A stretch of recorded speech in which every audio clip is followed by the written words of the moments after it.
Thank you, Mr. President. I thank His Excellency, His Highness Prince Faisal for his statement, and I will give the floor to His Excellency Mr. Ayman Safadi, Deputy Prime Minister and Minister for Foreign Affairs and Expatriates of Jordan. Bismillah ar-Rahman ar-Rahim. Sayyid al-Ra'is. In the name of God, the Merciful, Secretary General, President, distinguished colleagues. 33 days ago, my colleagues and I came before you to ask for the adoption of a resolution that calls for an end to be brought to Israeli aggression against the Palestinian people in the occupied Gaza Strip. The resolution wasn't adopted. The aggression has not ended. On the contrary, this aggression has become more barbarous, more cruel, and more deadly than before. Israel considered the Council's silence as authority for its crimes. It has killed 3,750 more Palestinian children since our last session on 25th of October. And the number of victims of the Israeli aggression has reached 6,150 children, not counting the children under the debris, and the children who have died since the beginning of this aggression in the West Bank. The later is Adam Sameh Al-Khul, who is 8 years of old, and another boy of 15 years of age who were killed yesterday by the occupation. Some of these children died due to white phosphorus used by the occupation. Others have perished due to illnesses, medication for which was, the delivery of medication of which was hampered by Israel, and others died under the ruins of their buildings. But we're sure about their death. This is the flagrant reprisals of and aggression of Israel, which is instrumentalized by others and is used under the pretext of self-defense. This is a flagrant violation of international law, which makes it black and white that the occupying power has no right to self-defense. This vengeance has killed 15,000 in the Gaza Strip. It has blocked the passage of 4,775 trucks over this period. And this is in line with the estimations of UNRWA, which indicates that the Gaza Strip needs 8,000 assistance trucks daily. This carnage breathes new life into Israelis that are used to denying the humanity of Palestinians, and they use their parliamentary platforms where they call for the death of Palestinians, where they call for their forced displacement, for their starvation, and to take away the right to their life and even their dignity. Those who wish to protect their populations shouldn't be taking away the lives of other populations. Settlers, they shouldn't be protecting their own terrorism. They shouldn't be occupying the other territories of other people and holding children without trial. The end of the occupation is the viable way to ensure peace for Palestinians and for Israeli people and for all people in the region.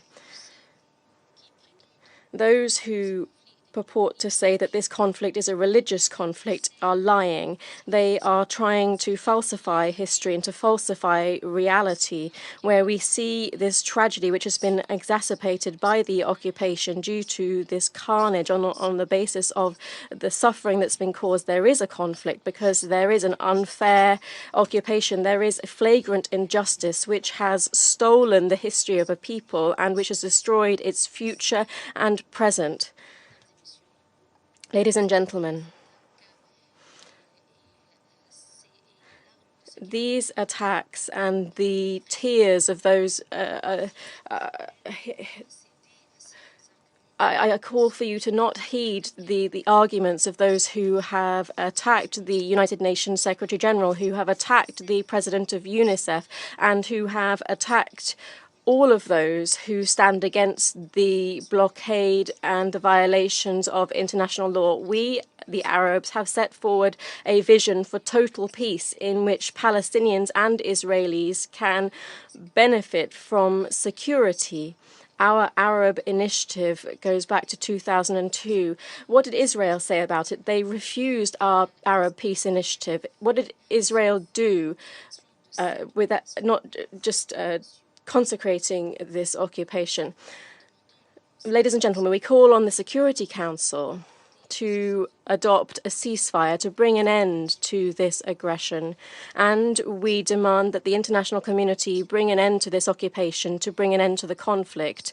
You all support the two-state solution. This solution brings an end, by definition, to the occupation. A new peace process instrumentalized by Israel is not the solution. There is only one viable path to peace that we all want. This path is that the Security Council adopt a resolution recognizing the Palestinian independent state with Jerusalem as its capital along the pre-1967 borders. This would be a resolution that would set forward a specific time frame and would bring an end to the unilateral illegal Israeli acts that further enshrines the occupation. Israel's acceptance of this resolution would allow us to ensure peace and security for Israelis and Palestinians, and would ensure that the entire region is on the path to a future away from all occupation and hatred. Israel refuses this resolution. It means that Israel wants to see persistent conflict in the region. Therefore, Israel must be circumscribed in its actions, and we must take all necessary actions to bring an end to that. Without that, the conflict will continue.